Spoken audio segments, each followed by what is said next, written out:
Anaconda, not one but several species. Oilo has been reclassified as a separate species, Eunectes beniensis, genetically distinct from the green-yellow anaconda.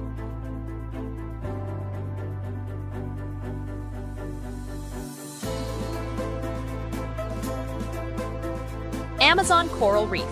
A huge reef covering an area of over 9,000 kilometers has been discovered in the Atlantic Ocean near the Amazon Delta, one of the largest coral systems in the world.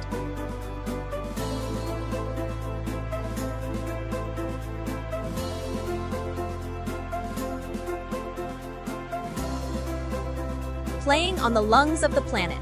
The Amazon rainforest produces about 20% of the Earth's oxygen and absorbs billions of tons of CO2, but is now suffering from deforestation and climate change.